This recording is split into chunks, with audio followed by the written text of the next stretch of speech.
Hello, my dear student, I am your teacher of science, and today's turn of our science book. So we discuss our science chapter.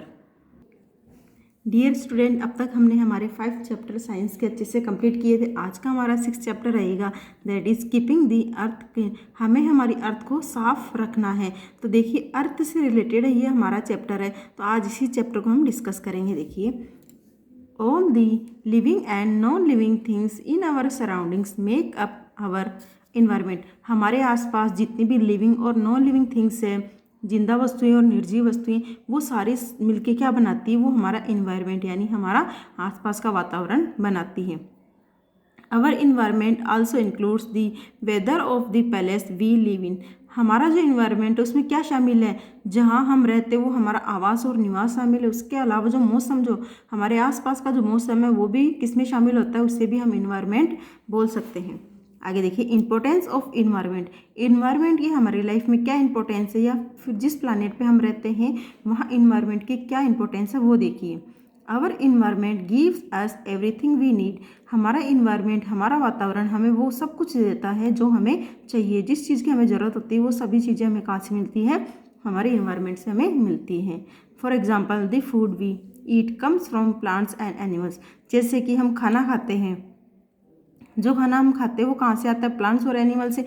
यानी कोई जो vegetarian लोग होते हैं उनका भोजन कहाँ से आता है? प्लांट से। और जो नॉन वेजी होते हैं उनका भोजन आता है एनिमल से।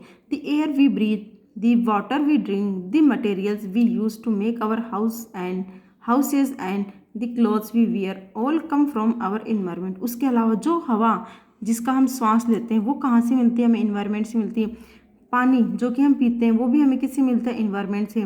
और जो सामान या मटेरियल जिसको हमें अपने घरों को बनाने के लिए, या फिर जो कपड़े हम पहनते हैं, ये सारी चीज़ें हमें कहाँ से मिलती हैं? ये सारी चीज़ें हमें इन्वायरमेंट से प्राप्त होती हैं। आगे है, how have we damaged our environment. कैसे हम हमारा इन्वायरमेंट डैमेज कर रहे हैं, हमारे इन्वायरमेंट को हम किस प्रकार से नुकसान पहुंचा रहे हैं वो देखेंगे। देखिए, we human beings have done our best to make our life comfortable. हम ह्यूमन बींग्स क्या करते हैं? हमारे जीवन को आरामदायक बनाने के लिए हम जो कुछ भी कर सकते हैं वो हम सब कुछ करते हैं। While doing so we are making many changes in the environment. ऐसा करने के दौरान हम बहुत सारे चेंजेस कर देते हैं हमारे इन्वायरमेंट में। जैसे कि for example, as the number of people is increasing day by day we are making more and more houses, roads and factories. जैसे कि जैसे जैसे लोग बढ़ते जा रहे हैं, जैसे कि आप जानते हो कि हमारे इंडिया में या फिर हमारी अर्थ पे डे बाय डे पॉपुलेशन काफ़ी ज़्यादा बढ़ती जा रही है। जैसे जैसे पॉपुलेशन बढ़ेगी तो लोगों को रहने के लिए ज़्यादा से ज़्यादा घरों की ज़रूरत होगी, आवास निवास के लिए, चलने के लिए सड़कें, चीज़ें बनाने के लिए फैक्ट्रीज की ज़रूरत होती है। To get more land for this we are cutting down forest. और इन सब को प्राप्त करने के लिए, यानी हमारे घरों को बनाने के लिए, पॉपुलेशन बढ़ती है तो पॉपुलेशन की नीड्स को कंप्लीट करने के लिए हम क्या करते हैं? हम पेड़ों को काटते हैं। और पेड़ कहाँ है? जंगल। तो इस प्रकार से हम जंगलों को काटे जा रहे हैं। We are also cutting down trees to make different parts of buildings, furniture and papers. और इसके अलावा हम पेड़ों को काटते हैं अपने घर को बनाने के लिए तो काटते ही हैं, उसके अलावा बिल्डिंग्स के अलग अलग पार्ट्स बनाने के लिए, फॉर एग्जांपल फर्नीचर बनाने के लिए या पेपर बनाने के लिए, हमारी जो नीड्स हैं उन नीड्स को पूरा करने के लिए हम क्या करते हैं? हम पेड़ों को काटे जा रहे हैं। तो ये क्या है? ये एक प्रकार से इन्वायरमेंट को डैमेज करना ही होता है। आगे है, when we cut down forest many animals lose the place they live in. जब हम फॉरेस्ट को काटते हैं, जंगलों को काटते हैं, पेड़ों को काटते हैं, तो ऐसे बहुत सारे जीव हैं, जैसे जानवर है, बहुत सारे पशु पक्षी हैं, ये कहाँ रहते हैं? जंगलों में रहते हैं। तो इस प्रकार से हम उनका रहने का, उनका आवास निवास भी उनसे छीन लेते, वो हमारे द्वारा उनका आवास निवास छीन लिया जाता है। As a result many of them die. और इस कारण बहुत सारे जो जानवर है, पशु पक्षी, वो मर जाते हैं। यानी वो जंगलों में रहते हैं, पेड़ों पे रहते हैं। जब हम उनके पेड़ पौधे ही काट लेंगे तो वो कहाँ रहेंगे? इस कारण उनके पास रहने के लिए और खाने के लिए स्पेस नहीं रहता है, मटेरियल्स नहीं रहता है खाने के लिए, इस कारण वो मर जाते हैं। Forest keep the earth cool and also bring rain. Forest क्या करते हैं? जंगल, पेड़ पौधे क्या करते हैं? हमारी अर्थ को ठंडा बनाए रखते हैं और साथ ही बारिश भी लेके आते हैं। So cutting them down cause changes in the weather. और इस कारण पेड़ों को अगर हम काटते हैं तो हमारा जो मौसम है, वेदर है, उसमें भी चेंज आता है। यानी कि पेड़ क्या करते हैं? पेड़ बारिश को लाते हैं, बारिश को पुकारते हैं। तो इस वजह से अगर हम पेड़ों को काट देंगे तो मौसम जो है वो नहीं बनेगा और बारिश नहीं आएंगे। तो इस प्रकार से पेड़ पौधे हमारे वेदर को भी इफेक्ट करते हैं। Roots of trees hold this soil together, so cutting down forest also lead to soil erosion. पेड़ों की जो जड़ें हैं वो क्या करती हैं, मिट्टी को पकड़ के रखती हैं, जकड़ के रखती है, होल्ड करके रखती है मिट्टी को। यदि हम पेड़ों को काटेंगे तो इस प्रकार से सोइल इरोशन, जो मैंने आपको चैप्टर पढ़ाया था सोइल इरोशन, तो ये भी एक बड़ा इफेक्ट होता है। यदि हम पेड़ों को काटते हैं तो सोइल इरोशन भी काफ़ी ज़्यादा मात्रा में होता है। Smoke and poisonous gases produced by vehicles and factories are also making them the air around us impure. और इसके अलावा जो धुआं है और जो पॉइजनस गैस है, किससे बनती है धुआं और पॉइजनस गैस, किन से, जो गाड़ी मोटर हम चलाते हैं, उसके अलावा फैक्ट्रीज के द्वारा जो इम्प्योर एयर बनती है, धुआं बनती है, वो भी हमारे आसपास के वातावरण को दूषित करती है। The waste from our homes and factories are thrown into rivers and lakes and on the land। और जो हमारे घरों से और फैक्ट्रीज के द्वारा जो वेस्ट मटेरियल होता है वो कहाँ फेंका जाता है, वो नदियों में, झीलों में या फिर ज़मीन पे ऐसे ही फेंक दिया जाता है। All these harmful materials are getting added to our environment and making it more and more dirty। और इस कारण क्या होता है, जो हार्मफुल मटेरियल होते हैं, जो हमारे घरों से निकलते हैं, waste material, harmful material, factory से जो मटेरियल मिलते हैं, निकलते हैं, ये क्या करते हैं, ये हमारी जो मिट्टी है ये फिर हमारा इन्वायरमेंट इसमें, तो ये क्या करता है, ये हमारे इन्वायरमेंट को और ज़्यादा गंदा बना देता है। कौन बना देता है, जो फैक्ट्री से जो मटेरियल निकलता है, वेस्ट मटेरियल, हमारे घरों का जो वेस्ट मटेरियल जो हम इन्वायरमेंट में ऐसे ही छोड़ देते हैं, वो हमारे इन्वायरमेंट को और ज़्यादा से ज़्यादा गंदा बनाई जा रहा है। Addition of harmful substance to the environment is called pollution.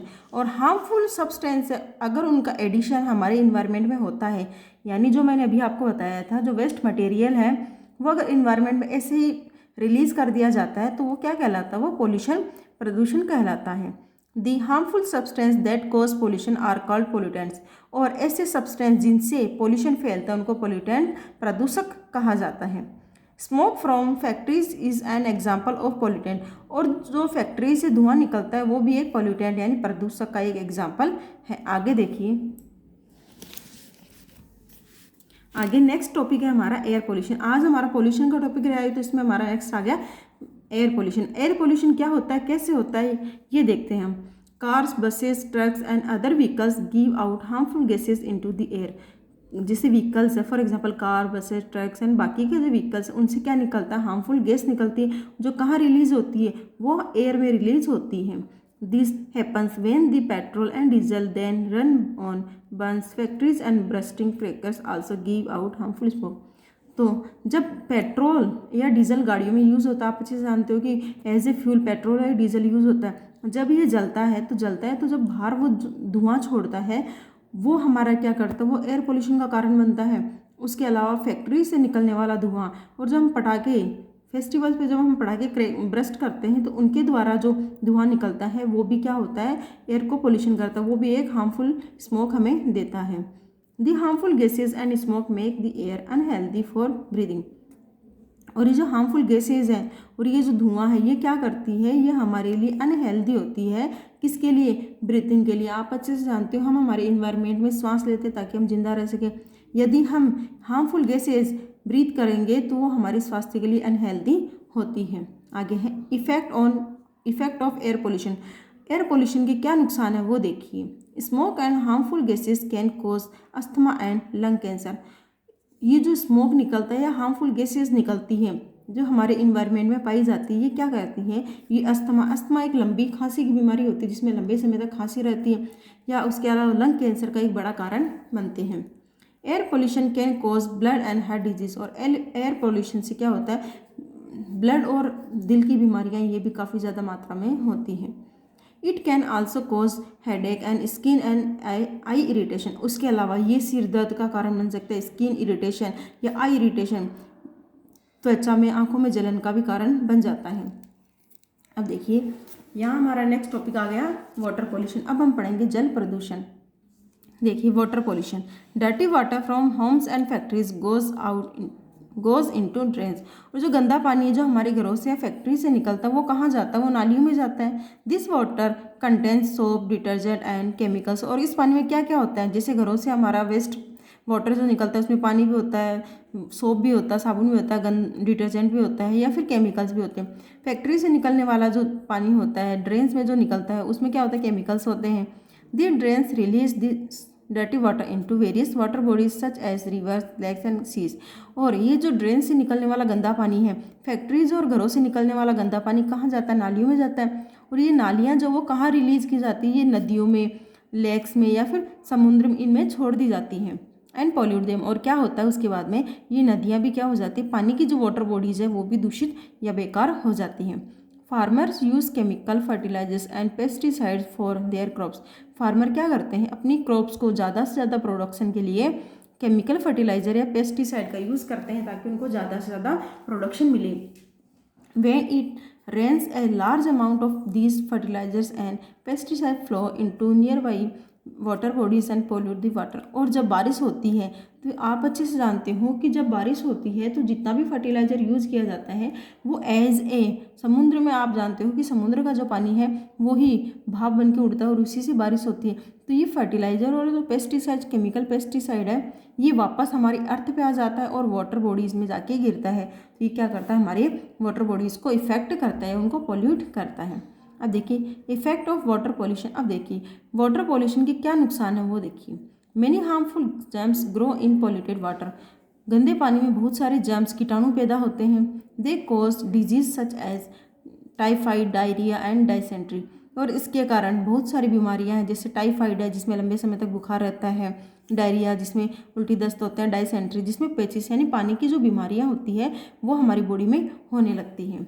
The harmful chemicals in the polluted water are taken in by the plants and water animals। और जो हार्मफुल केमिकल हैं, अब आप अच्छे से जानते हो ये जो ड्रेन्स का पानी है, मैंने अभी आपको बताया, वो नदियों में या वाटर बॉडीज़ में रिलीज किया जाता है। और इसी पानी का इस्तेमाल किस में करते हैं? प्लांट्स के लिए यूज़ होता है। और जो पानी में रहने वाले वाटर एनिमल्स हैं वो इसी वाटर का यूज़ करते हैं।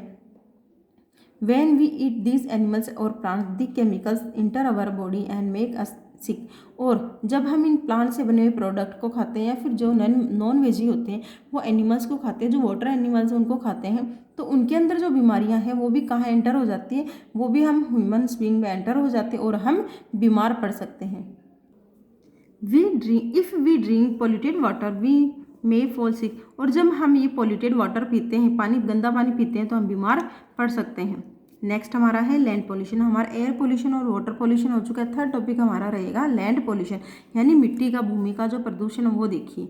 When people throw waste from homes and factories on land it cause land pollution. जब लोग अपने घरों से या फैक्ट्रीज का जो वेस्ट है वो ज़मीन पे फेंक देते हैं तो वो क्या, किसका कारण बनता है? वो बनता है भूमि प्रदूषण का कारण बनता है। Too much use of pesticides and fertilisers also pollute the land. अधिक मात्रा में, काफ़ी ज़्यादा मात्रा में पेस्टिसाइड और केमिकल फर्टिलाइजर्स का इस्तेमाल करने से भी क्या होता है? लैंड पोल्यूशन होता है। Soil has tiny living things called bacteria. मिट्टी के अंदर छोटे छोटे जीवाणु होते हैं, सॉरी छोटे छोटे लिविंग बींग्स होते हैं, उनको क्या कहा जाता है? बैक्टीरिया या जीवाणु कहा जाता है। They can help some types of waste to rot and mix with the soil. और ये जो बैक्टीरिया होते हैं ये यूजफुल होते हैं, ये हार्मफुल नहीं होते। ये क्या करते हैं? जो भी वेस्ट मटेरियल हम फेंकते हैं मिट्टी में, वो उसको सड़ा और गला देता है, उनको मिक्सअप कर देता है मिट्टी के साथ में। This type of waste is called biodegradable waste. और ऐसे वेस्ट को क्या कहा जाता है? बायोडिग्रेडेबल वेस्ट कहा जाता है। क्यों कहा जाता है? क्योंकि ये क्या करते हैं? मिट्टी के अंदर मिल जाते हैं, उनके अंदर सड़ गल जाते हैं। Fruits and vegetable peels, leaves and things made of paper and wood are example of biodegradable waste. और बायोडिग्रेडेबल वेस्ट के एग्जाम्पल देखिए क्या है? फ्रूट्स और वेजिटेबल के जो छिलके हैं वो, पेड़ों की पत्तियाँ और बाकी जो चीज़ें जो किससे बनी होती है? पेपर से बनी होती है, लकड़ियाँ। ये क्या है? ये कुछ एग्जाम्पल है किसके? बायोडिग्रेडेबल वेस्ट के। Waste that can not rot is called non biodegradable waste. और ऐसे वेस्ट मटेरियल जो भूमि में सड़ते गलते नहीं है, उनका अपघटन नहीं होता, उनको नॉन बायोडिग्रेडेबल वेस्ट कहा जाता है। This waste does not mix with the soil. और ये वेस्ट क्या होता है? ये मिट्टी के साथ में मिक्सअप नहीं होता है। It harms the soil. और ये मिट्टी को नुकसान पहुंचाता है। Plastic, rubber, glass and metals are example of non biodegradable waste. जैसे कि प्लास्टिक, रबर, ग्लास, मेटल्स, ये क्या है? ये नॉन बायोडिग्रेडेबल के एग्जाम्पल।